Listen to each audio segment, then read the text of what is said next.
আসসালামু আলাইকুম। আশা করি সকলে ভালো আছেন। অর্থ মন্ত্রণালয়ে একটি নিয়োগ বিজ্ঞপ্তি প্রকাশ করা হয়েছে। তো এই নিয়োগ বিজ্ঞপ্তি সম্পর্কে A to Z আপনাদের সঙ্গে আমি তুলে ধরার ট্রাই করব। তার আগে বলে নেই, আমার এই চ্যানেলটাকে যদি সাবস্ক্রাইব করে রাখুন, যেকোনো ধরনের জব রিলেটেড নিয়োগ সবার আগে আপনার কাছে পৌঁছবে। তো এখান থেকে আমরা দেখতেই পারতেছি যে এখানে অনেকগুলো পিডিএফ। তো প্রতিটা পিডিএফ এর মধ্যে কিন্তু আপনার নিয়োগের ভ্যাকেন্সি আছে।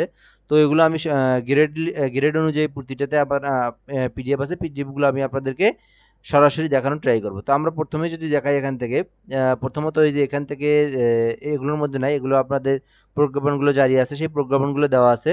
তো এখান থেকে আমরা দেখব। তো এই নিয়োগগুলো আমি কোন পদে কোন কতজন করে লোক নিয়োগ দেওয়া হবে, তো এগুলো আমি কিন্তু একদম বিস্তারিত বলার ট্রাই করব।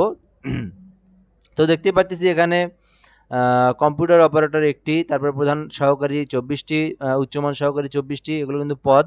তো এখান থেকে আপনারা যে পদে আবেদন করতে চান এখানে কিন্তু করতে পারবেন, ঠিক আছে? তো এখান থেকে অফিস সহকারী কম্পিউটার মুদ্রাক্ষরী 30টি, অফিস সহায়ক 30টি। তো এখান থেকে পরবর্তী পেজে যদি আমরা যাই আবার, তো এখান থেকে আমরা এই পেজে যাই। তো প্রথম পেজটা আমি মিস করছিলাম। তো এখান থেকে দেখতে পাচ্ছি এটা দেখানো হয়েছে। তো এর পরবর্তী পেজ কোনটা দেখি।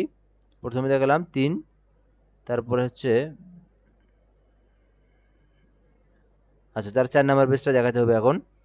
তো এখান থেকে আমরা পরবর্তী পেজটা দেখব। তো পরবর্তী পেজে আমরা দেখতে পাচ্ছি এখানে এখানে আপনার একটা বিষয় বুঝতে হবে আগে, যে প্রতিটা এখানে কিন্তু অনেক কটা যে বিভাগীয়, অর্থাৎ অনেকগুলো জেলার কিন্তু নিয়োগ আছে এখানে। তো যেমন এখান থেকে দিনাজপুর, তো দিনাজপুরের এইটা, তো দিনাজপুরের এই কতগুলো ফাঁকা আছে এখানে দেখতে পাচ্ছি। কম্পিউটার অপারেটর প্রধান সহকারী, উচ্চমান 60 মুদ্রাক্ষরিক, অফিস সহকারী কাম কম্পিউটার অফিস সহায়ক।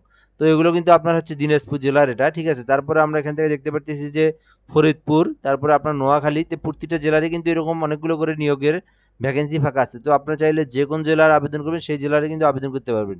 তো এখান থেকে করাঞ্চল নোয়াখালীর জন্য, তো নোয়াখালীরটাতে আপনি যদি আমি যদি ক্লিক করি, তো নোয়াখালীতে মনে করেন 135টি সিট ফাঁকা আছে, অর্থাৎ 135টি ভ্যাকেন্সি এখনো ফাঁকা আছে। তারপর আমরা যদি নরসিংদীতে ক্লিক করি, নরসিংদীতে আমরা দেখতে পারবো।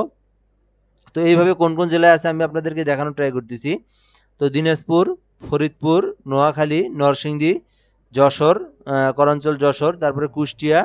তো এই যে জেলাগুলোর নাম বললাম, এই জেলাগুলোতে কিন্তু ফাঁকা আছে, ঠিক আছে? তো এখান থেকে আমরা এই অঞ্চলগুলো, অর্থাৎ এই ফাঁকা পদগুলোতে আমরা কিন্তু করতে পারি। তো এই জেলার মধ্যে যারা আছি তারা করতে পারি, বা বাইরের জেলাগুলো কিন্তু করতে পারি। তো এটা কিন্তু পর্যায়ক্রমে এরপরে যে অন্যান্য জেলাগুলো আছে এই জেলাগুলোতে কিন্তু এই নিয়োগ বিজ্ঞপ্তিটা প্রকাশ করা হবে, ঠিক আছে? তো যদি ফাঁকা থাকে, যেমন হচ্ছে আপনার বিভাগ যদি আপনার জেলা যদি হয় রংপুর, আপনার জেলা যদি হয় কুড়িগ্রাম, তো আপনার আপনার এলাকায় যদি কর অঞ্চলে যদি ফাঁকা থাকে, সিট যদি ভ্যাকেন্সি ফাঁকা থাকে, আপনার এলাকাটা কিন্তু প্রকাশ করা হবে। তো এখানে আমরা দেখতে পাচ্ছি যে ভ্যাকেন্সিগুলো ফাঁকা আছে, চাইলে কিন্তু আপনারা এগুলোতে আবেদন করতে পারবেন, ঠিক আছে?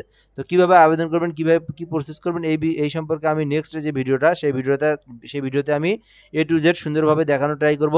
তো সেজন্য অবশ্যই আমার এই চ্যানেলটাকে সাবস্ক্রাইব করে রাখতে হবে। পরবর্তী ভিডিওতে আমি আপনাদেরকে সুন্দরভাবে আবেদনের প্রসেসটা দেখে দেবো এবং আরও বিস্তারিত আলাপ আলোচনা করব। এই পর্যন্ত আজকের ভিডিওটা, ধন্যবাদ। আসসালামু আলাইকুম।